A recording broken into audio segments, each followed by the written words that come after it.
Nagsimula ang pelikula sa pamamagitan ng pagpapakita sa isang ahente ng CIA na nagngangalang Peter na nasa isang pakikipag-usap sa telepono kasama ang kanyang buntis na asawang si Elena. Parehong nagtatrabaho sina Peter at Elena para sa CIA, ngunit si Peter ay isang field agent na may pambihirang kakayahan sa pandinig. Ang kanyang natatanging talento ay nagbibigay daan sa kanya na makakarinig ng kahit kaunting mga tunog sa paligid niya, na ginagawa siyang nangungunang ahente ng CIA. Ang pambihirang kakayahan sa pandinig na ito ay nabuo ng hindi sinasadya, ito ay nabuo pagkatapos ng isang hindi inaasahang insidente sa kanyang pagkabata, nang mamatay ang kanyang mga magulang sa isang pambobomba ng terorista. Isang ahente ng CIA na nagngangalang Byrne ang nakasaksi sa trahedya at inampon si Peter. Nang mangyari ang pambobomba, naging hypersensitive ang pandinig ni Peter, at binalaan ng kanyang doktor si Byrne na maaaring ito ay isang kahinaan o isang kahangahangang talento kung makokontrol niya ito. Fast forward sa kasalukuyan, binisita ni Byrne si Peter sa isang fast food restaurant para ipagkatiwala sa kanya ang isang napaka-classified na misyon sa labas ng CIA. Napakasensitibo ng misyong ito na si Peter lang ang makakahawak nito. Ang kanyang gawain ay kunin ang mahalagang data mula sa isang biometric na relong suot ng isang dating ahente ng CIA na nagngangalang Richard. Nagbebenta si Richard ng mahahalagang lihim ng estado, kabilang ang paglahok sa pagbebenta ng mga armas at operasyon ng pagpupuslit ng droga. Dapat i-download ni Peter ang data na ito habang nabubuhay pa si Richard dahil titigil sa paggana ang relo kapag tumigil ang pagtibok ng puso ni Richard. Nakatakdang makipagkita si Richard sa mafia ng Russia ng gabing iyon, kaya hinimok ni Byrne si Peter na kumilos ng mabilis. Sa isang tensyonado na sandali, lumabas si Richard at ang kanyang mga tauhan sa isang elevator para salubungin ang Russian mafia sa parking lot ng basement. Nagsisimula silang makaramdam ng kahina-hinala, gayunpaman, mabilis na kumilos si Peter. Nagawa niyang sakalin si Richard at nag-download ng mahahalagang data mula sa kanyang biometric na wristwatch. Gamit ang kanyang kakayahan sa pagtatanggol sa sarili, nagawa ni Peter na pabagsakin ang mga tauhan ni Richard. Sa sandaling iyon, pinag-iisipan ni Peter na patayin si Richard ngunit naantala ang kanyang mga plano nang dumating si Elena at isang grupo ng mga ahente ng CIA sa lugar. Nakiusap si Elena kay Peter na huwag patayin si Richard, na nagpapaliwanag na 8 buwan na nila siyang iniimbestigahan, at nakakuha na sila ng sapat na ebidensya para maikulong siya. Sa hindi inaasahang pagkakataon, biglang kumilos si Richard, binaril si Peter at natamaan ang kanyang binti. Nakalulungkot na tamaan din sa tiyan si Elena, na nagdadalang tao sa anak ni Peter. Makalipas ang 17 taon, sa isang liblib na lugar ng Oregon. Si Peter, na nagretiro na sa CIA ay nagpasya na maging painter upang takasan ang kanyang maligalig na nakaraan, na sumasalamin sa pagkawala ng kanilang anak at sa mga pangyayaring naganap. Napuno siya ng galit kay Byrne dahil pinayagan niya si Elena na pumunta sa misyon, na humantong sa pagkawala ng kanilang anak. Dahil sa trauma na naranasan nila, hindi na magkaroon ng isa pang anak si Elena, at sa huli ay nagpasya silang maghiwalay na ng landas. Sa punong tanggapan ng CIA sa Langley, Virginia, si Elena, na nagpapatuloy sa kanyang trabaho doon, ay binibigyan ng mga kumpidensyal na file ng kanyang kasamahan na si Robert. Sa kanyang pagkamangha, ang mga file na ito ay naglalaman ng impormasyong tungkol sa kanya at kay Peter. Agad niyang tinawagan si Robert, ipinaalam ni Elena sa kanya ang tungkol sa isang lihim na proyekto na kilala bilang The Intern, na kinabibilangan ng pagsasanay ng mga bata para gawing pinakamahusay na mga assassin. Hinimok niya si Robert na umalis kaagad. Gayunpaman, habang pabalik si Robert sa kanyang sasakyan kasama ang isang bata, nilock ng bata ang mga pinto ng kotse mula sa loob. Nakalulungkot, si Robert ay binaril at pinatay ni James, na nagpahayag ng kanyang sarili bilang bahagi ng proyekto ng intern. Isang babaeng nagngangalang Elena lang ang alam ng batang kasama ni Robert. Samantala, si Peter, na abala sa kanyang pagpipinta, ay nakatanggap ng tawag mula kay Lucy, ang may-ari ng isang beer bar. Ipinaalam sa kanya ni Lucy na ang isa sa kanyang mga painting ay naibenta at iniimbitahan siya sa bar upang kunin ang kanyang bayad. Hinikayat niya si Peter na paminsan-minsan ay yakapin ang buhay sa halip na iwasan ito. Sa kabilang banda, si Peter ay tumatanggap ng isang pakete na naglalaman ng 2 libro, mga regalo mula kay Elena sa mga nakaraang kaarawan.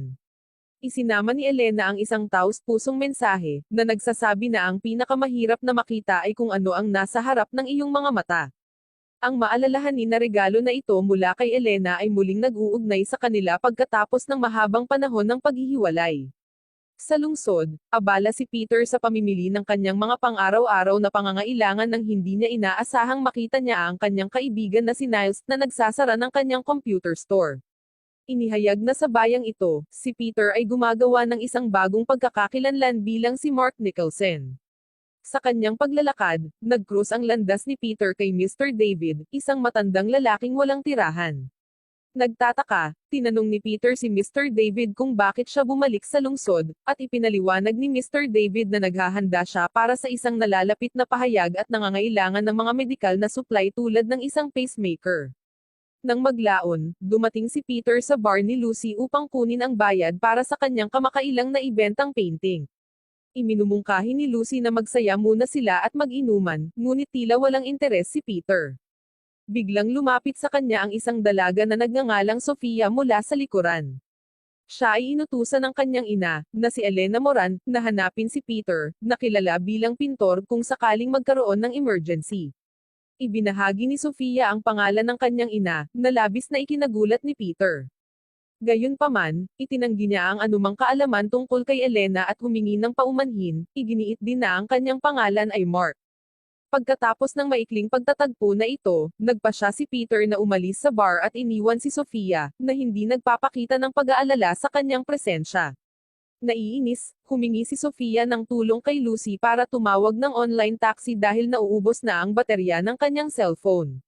Kinabukasan, si Peter, na naghahanda sa pagpipinta, ay biglang nakarinig ng mga yabag na papalapit sa kanyang bahay. Laking gulat niya, si Sofia pala ang sumusubaybay sa kanya simula kagabi matapos malaman ang kanyang address mula kay Lucy. Ipinaliwanag muli ni Peter na hindi niya siya matutulungan at pinayuhan siyang makipag-ugnayan sa pulisya o sa CIA. Naniniwala siya na malamang ay nagkakamali lang si Sofia, dahil hindi siya ang taong hinahanap niya. Tila naiintindihan ni Sofia ngunit nagtanong kung maaari niyang e-charge ang kanyang cellphone bago umalis. Habang naghihintay na mapuno ang baterya ng kanyang cellphone sa loob ng bahay ni Peter, tumingin-tingin si Sofia sa paligid at hinahangaan ang ilan sa kanyang mga painting. Sa hindi inaasahang pagkakataon ay nakatagpo siya ng isang painting na kahawig ng mukha ng kanyang ina, na ikinagalit niya. Nagtataka siya kung bakit nagsinungaling si Peter tungkol sa pagiging ama niya. Di nagtagal, narinig ni Peter na 8 ahente ng federal ang nagtatangkang lumapit sa kanyang bahay. Ipinadala sila ng CIA upang hanapin ang kanyang lugar at posibleng saktan siya. Kahit na matagal nang nagretiro si Peter sa kanyang ahensya, nananatiling matalas ang kanyang kakayahan at kadalubhasaan bilang dating ahente ng CIA, lalo na ang kanyang pambihirang kakayahan sa pandinig. Nagagawa niyang mahulaan ang mga galaw ng mga federal na ahente na sumusubok na salakayin siya. Upang panatilihing ligtas si Sofia, hiniling niya sa kanya na magtago sa banyo. Si Sofia ay napuno ng takot at gulat na iniisip na ang mga ahente ng federal ay dumating upang saktan siya, ngunit sinubukan ni Peter na bigyan siya ng katiyakan at sinabing dapat silang umalis at maghanap ng isang taong makakatulong sa kanila. Samantala, sa punong tanggapan ng CIA, si Naomi, ang pinuno ng Surveillance Division, ay nanonood ng footage ng mga federal na ahente na sumalakay sa bahay ni Peter. Si Agent Kim, na nakasaksi sa pagpatay ni Peter sa mga ahente, ay nabigla. Akala niya ay nagretiro na si Peter sa CIA 17 taon na ang nakararaan. Nagsimulang magkaroon ng hinala si Agent Kim tungkol sa kanyang biglaang pagbabalik. Binanggit ni Naomi na pinaghihinalaang si Peter ay mayroong isang bagay na napakahalaga at kakaiba, na maaaring maging panganib sa pambansang seguridad. Sinabi ni Naomi sa kanyang nasasakupan na mag-set up ng mga depensa sa paligid ng lugar ng Oregon at gawing pangunahing misyon ang paghuli kay Peter. Hindi nagtagal, pumunta sina Naomi at Agent Kim sa bahay ni Byrne. Si Byrne ay dating nagtatrabaho sa CIA at ngayon ay nasa politika. Tinanong nila siya tungkol sa huling pagkakataon na nakipag-ugnayan siya sa kanyang ampon na si Peter, na ngayon ay sangkot sa mga gawaing kriminal, na pinatay ang 8 federal na ahente na nagsisikap na makakuha ng impormasyon mula sa kanya. Mayroon din silang impormasyong nagmumungkahi na maaaring may sikreto at sensitibong data si Peter na nauugnay sa pambansang seguridad. Nagulat at nagalit si Byrne, iniisip na hindi ito magagawa ni Peter, at pinaghihinalaan niya na si Peter ay na-frame up. Sinubukan ni Agent Kim na alamin kung nasaan si Peter, ngunit sinabi ni Byrne na hindi sila nagkita sa loob ng maraming taon at sinabi ni Byrne na plano rin niya na ibunyag ang mismong katotohanan. Pagbalik kay Peter, naghahanap siya ng tao para ihak ang sistema ng seguridad ng CIA at makakuha ng impormasyon. May pakiramdam si Peter na kayang gawin ni Niles ang pag-hack. Noong una, nag-aalangan si Niles, ngunit nang pagbabantaan siya ni Peter ng baril, patubiling sumang-ayon si Niles. Saglit silang naghahanap ngunit nakakahanap lang ng mga regular na chat room na walang mga lihim na misyon, kill order, o capture order. Wala ring kahina-hinala tungkol sa maingat na ugnayan nina Elena at Peter. Sa gabing iyon sa isang motel, nakipag-ugnayan si Peter kay Byrne at sinabi sa kanya na sinubukan siyang patayin ng isang CIA team. Alam na ito ni Byrne dahil bumisita kanina ang dalawang ahente sa kanyang bahay. Pagkatapos ay hiniling ni Peter kay Byrne na makipagkita sa kanya ng mag-isa sa isang address na ipinadala niya sa isang pang-industriya na lugar 5 milya ang layo sa hilaga ng Oregon. Nagising si Sofia nang kumatok si Peter sa kanyang pintuan. Binibigyan niya siya ng tracker kung sakaling maghiwalay sila. Sana ay mahanap na ni Sofia ang kanyang ina dahil kamakailan lamang niya nalaman ang nakaraan ng kanyang ama mula sa kanyang ina. Hindi niya maintindihan kung bakit pinapapunta siya ng kanyang ina dito. Ipinaliwanag ni Peter na hindi siya ang kanyang ama at hindi siya maaaring maging ama nito dahil namatay ang kanyang sariling anak noong nakaraan. Di nagtagal, dumating si James sa lokasyon ni Peter at nakita ang gulo na dulot ng mga ahente ng federal.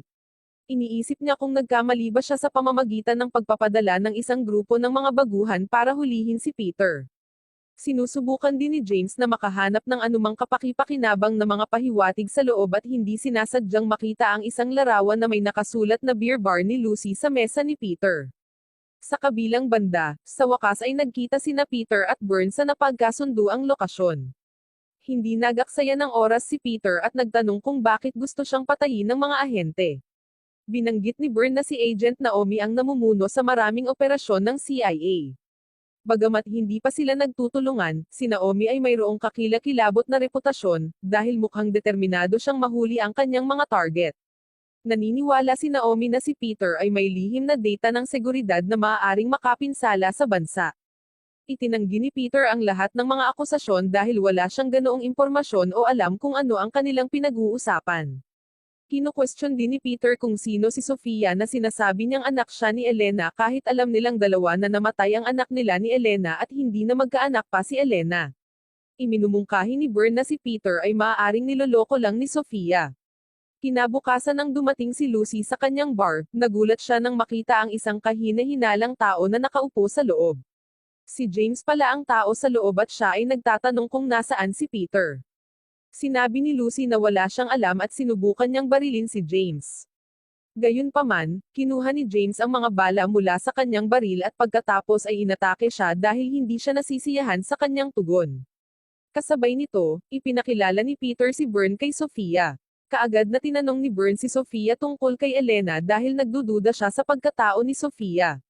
Ipinaliwanag ni Sofia ang lahat ng mga detalye, at ang kanyang kaalaman tungkol sa kanyang ina kasama ang kanyang buong pangalan, kulay ng buhok, kulay ng mata, petsa ng kapanganakan, at higit pa sa mahusay na detalye at katumpakan.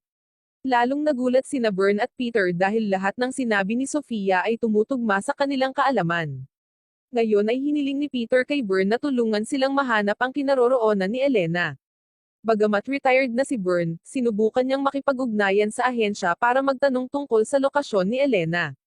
Pagkaraan ng ilang oras ng pakikipag-ugnayan sa CIA, nakatanggap si Byrne ng impormasyon na si Elena ay pumunta sa isang misyon upang maglingkod sa bansa at namatay siya sa kanyang misyon. Nalungkot si Sofia nang marinig ito at nahihirapan siyang maniwala.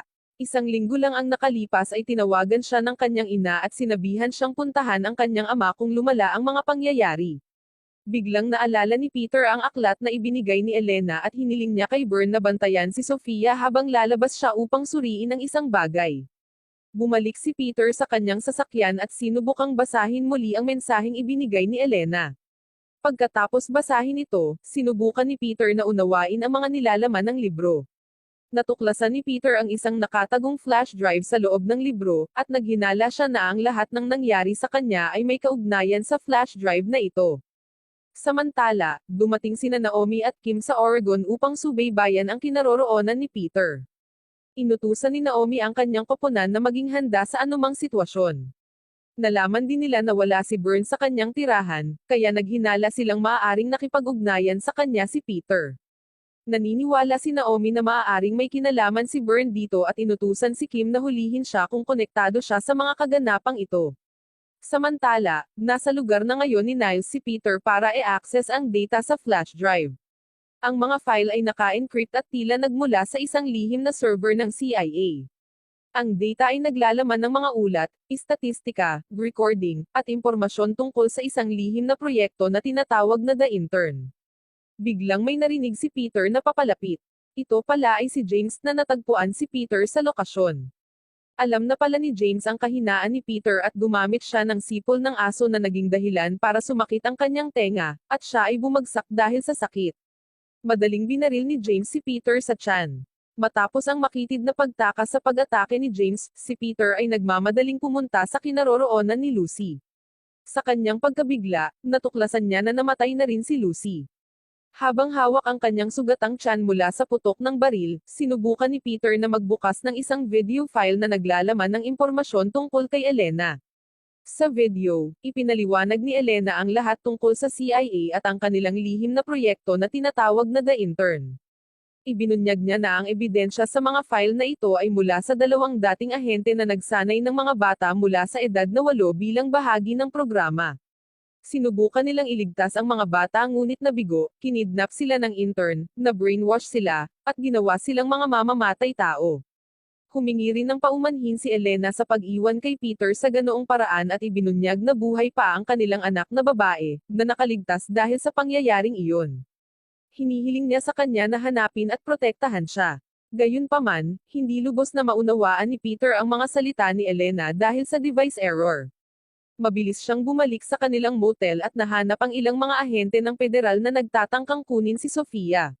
Si Byrne na mukhang nasugatan ay humiling kay Peter na habulin ang mga kalaban habang siya ay mananatili sa likod upang pangasiwaan ang kanyang mga gawain. Sa kabila ng sakit sa kanyang tiyan, sinubukan ni Peter na habulin ang mga federal na ahente na kumuha kay Sofia. Gayunpaman, pinalibutan siya ng mga ahente, na naging dahilan para hindi na siya makakagalaw. Nakapagtataka, nakatakas si Peter mula sa mga ahente ng federal na nagtangkang hulihin siya. Ngayon ay natagpuan niya ang kanyang sarili sa gitna ng madilim na kagubatan, sinusubukan niyang tumakbo at magtago mula sa mga humahabol na ahente, ngunit hindi na nakayanin ng kanyang katawan ang sakit at tuloy-tuloy na pagdurugo, dahilan upang siya ay mawalan ng malay. Sa hindi inaasahang pagkakataon, lumapit si Mr. David sa kanya at dinala siya sa kanyang lihim na hideout na sinusubukang gamutin ang mga sugat ni Peter. Hindi nagtagal, nagising si Peter mula sa kanyang pagkahilo at nagulat na makita ang mga kagamitang medikal ni Mr. David. Ang mas nakakagulat, si Mr. David pala ay si Byrne na nagbalat kayo bilang isang taong walang tirahan, na binabantayan si Peter tulad ng ginagawa ng isang nag-aalalang ama. Mas mabuti na ang pakiramdam ni Peter pagkatapos ng paggamot ni Byrne, at sinabi sa kanya ni Peter na alam niya kung ano ang hinahabol ng mga umaatake. Matapos matagumpay na ma-access ang data sa flash drive, natuklasan nila ang isang bagay na mas nakakagulat. Ang data ay nagpapakita ng mga bata na kinidnap ng CIA, pinalaki sila ng mga tao na kahalili ng ahensya, at sadyang pinahina ang kanilang paningin upang mapahusay ang kanilang iba pang mga pandama. Biglang, ang aparato ng computer ay nakatagpo ng isang error na nagiging sanhi ng pagkawala ng lahat ng data. Tila may virus na sadyang inilagay upang automatikong burahin ang data. Gayunpaman, ngumiti lang si Peter at naalala ang mga salita ni Elena tungkol sa kritikal na data. Binanggit niya na mayroong isang backup na kopya, ngunit una, dapat niyang iligtas si Sofia bilang kanyang responsibilidad para sa sakripisyo ni Elena. Samantala, naghahanda si Naomi sa kinaroroonan nila ni Sofia. Naghinala si Kim sa ginawa ng kanyang boss. Gustong itigil ni Kim ang ginagawa ni Naomi kay Sofia dahil 17 years old pa lang siya. Gayunpaman, mukhang walang malasakit si Naomi sa mga alalahanin ng kanyang mga nasasakupan, at inutusan niya si Kim na tumuon sa pagsusuri sa tao na nasa kustodiya nila dahil nagdala siya ng tracker na magdadala kay Peter papunta sa kanilang lokasyon upang iligtas si Sofia. Nalaman ang paparating na banta, inutusan ni Naomi ang lahat ng kanyang mga nasasakupan na maging handa dahil kumikilos na si Peter. Nag-set up din sila ng mahigpit at layered na mga hakbang sa seguridad laban sa pag-atake ni Peter. Si Kim, nahiwalay kay Naomi, ay sinubukang iligtas si Sofia dahil ang sitwasyon ay wala na sa kontrol. Samantala, nahihirapan pa rin si Peter na talunin ang mga sinanay na ahente ng federal na humaharang sa kanya.